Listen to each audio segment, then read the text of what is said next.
Welcome back to the podcast. And last week we chatted about strategies and tips to streamline your referrals. And today we are diving into assessments and evaluations. So I have a handful of tips and resources. This is an episode with lots of resources to back it up. So I'm excited. So first up is how we can make assessments easier. So my number one strategy is to schedule it out. With the exception of student transfers and students moving in and out, we typically know how many evaluations we have due every month. So make sure that you have a list of your students with all of their evaluation dates. This is typically in our paperwork system, but we just want to make sure that you have access to that. And then review the list and just kind of preview what your year or the next several months are going to look like.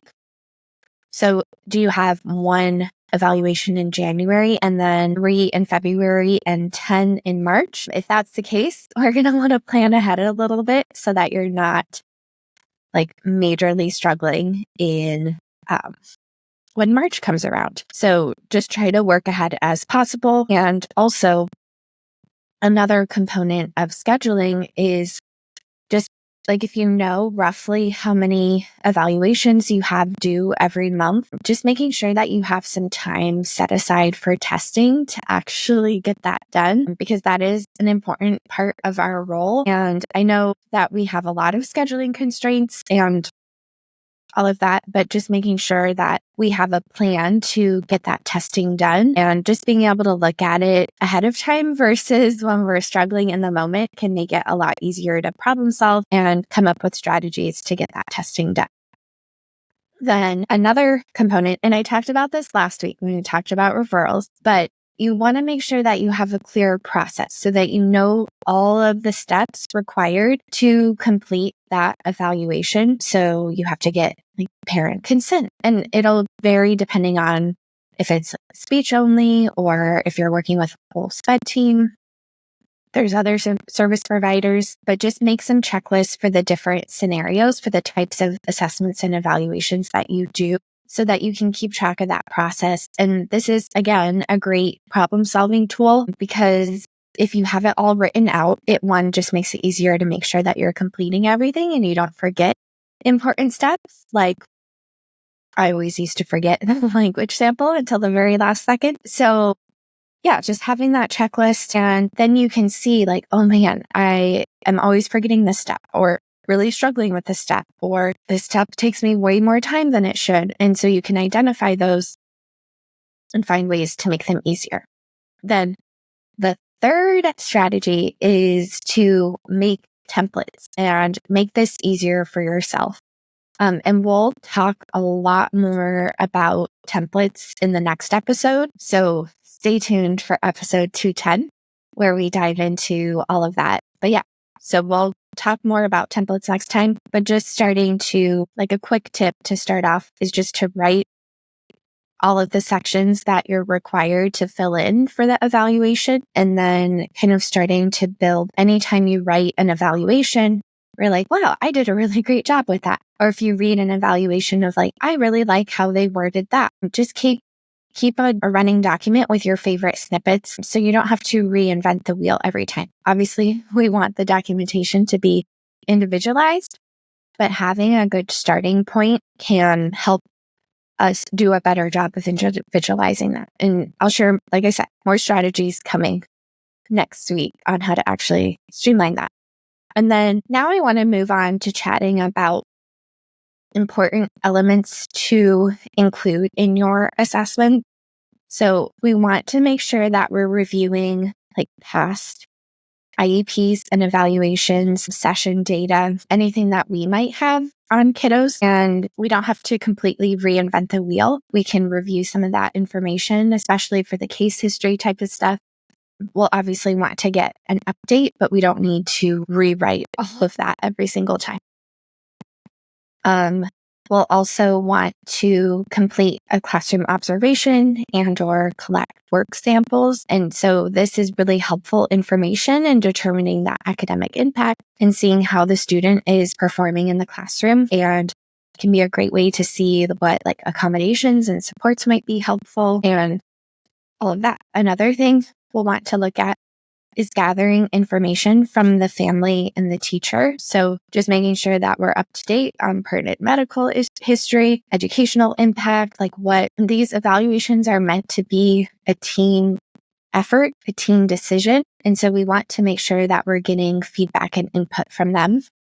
And then we'll also want formal and informal assessments. We may want to include dynamic assessment as well. Informal assessment might include a language sample that gives us a lot of really practical, relevant data. And then once we have all of that information put together, we'll want to identify like the strengths and needs across all of that information and trying to draw parallels and using that to come up with a game plan, so that the data is like a little bit organized. And so we can come up, because we only have limited time and resources. So we want to make the most of that and come up with like the most effective kind of strategies possible.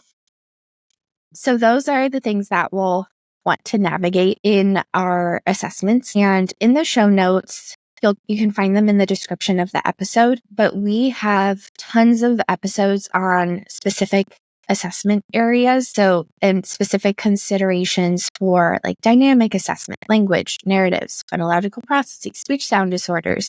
This episode is meant to just be like super broad strategies, but yeah, check out the show notes for links to more episodes if you're looking for strategies for specific areas. And then in terms of navigating this and keeping it organized, I mentioned this in the last episode, but we have a new workload feature in SLP now that helps organize the entire process. So our team has worked to create like best practice checklists. And so how it works is you set up a new assessment or evaluation for a student, and then you get to you can add your own checklist items, or you can use one of our pre-made ones that has like best practices, and it'll map out the different action items that you'll want to complete. Like you'll have a list of recommended tasks based on best practices, and you'll have like the forms and assessments and resources attached to each of those tasks. So